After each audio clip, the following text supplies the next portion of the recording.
Akala po ng marami sa atin ngayon ay lilitaw muli si Bato. Yan kasi ang sinasabi na itong mga abogado ni Bato na dahil ang paniniwala naman daw nila ay hindi legal yung warrant of arrest, hindi daw valid yung warrant of arrest. Kaya anytime ay pwedeng umattend at magpakitang muli nga ito si Bato de la Rosa sa Senado. Yan. Pati etong mga abogado na itong mga DDS senators, nakikita natin, gusto nyo rin gawing tanga at bobo ang nakararaming kababayan natin. Ano ho? Sige lang, wala namang problema kung gusto nyong panatilihing bobo at tanga yung mga DDS. Walang problema dyan. Accepted fact na kasi yan na ganun talaga sila. Ang totoo niyan, may mga kilala tayo na may mga dunong, pero bakit naging DDS? Bakit nga Yun yung nakakapagtaka. Ang ibig sabihin niyan, yung kanilang pundasyon sa kanilang dunong ay hindi kasing tibay nung supposedly ay kanilang prinsipyo naman at pagmamahal sa ating bansa. Pansarili. Ika nga, pansarili yung kanilang dunong. Ayan ang nangyari. Ang sinasabi ng mga political analyst dito sa atin, ito daw na Senado, ito daw na mga DDS senator, ay mukhang gustong panatilihin na bobo ang karamihan sa ating mga kababayan sa mga ganitong drama nila. Nung nakaraan, nakita nyo naman kung gaano kalala yung kanilang drama. Yung nag-live pa yung mga senators o mga DDS senators na yan.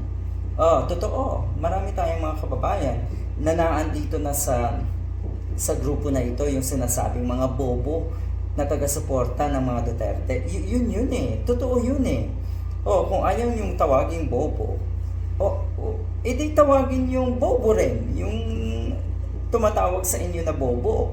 Kasi kung ganyan, kung kaya nyong gawin yan, kung kaya nyo rin ipamukha sa kanila na bobo nga sila, edi ibig sabihin, confident kayo na kayo ay mukhang nagkamali lang sa inyong mga prinsipyo. Masaklap yan. Ito, talagang bumaba sigurado ang tiwala ng mga kababayan natin sa Senado.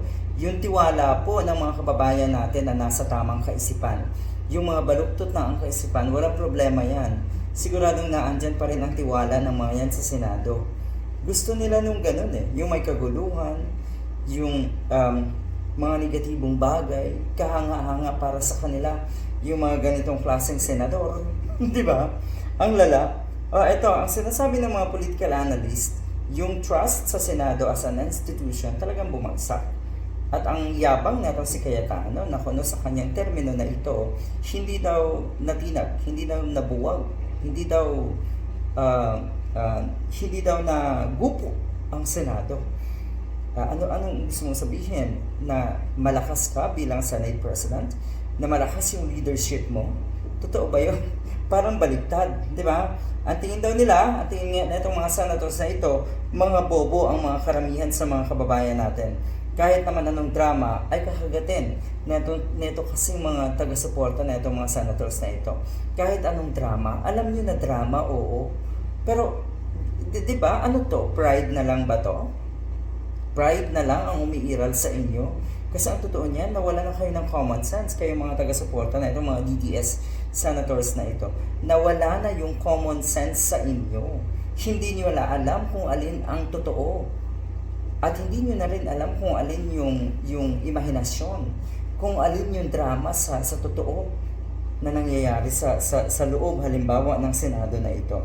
Kinakagat pa rin talaga ito ng mga DDS Masaklap na katotohanan, pero naandyan minsan sa paligid lang natin yung mga kababayan natin na todo suporta pa rin dito sa mga senators na ito, na kung tutuusin, kitang-kita na pagdating sa dunong ay walang-wala, pero eto at suportado pa rin itong mga to. Nang ibig sabihin uli, alam na natin kung anong klase kasi mga politiko ang sinusuportahan na itong mga DDS.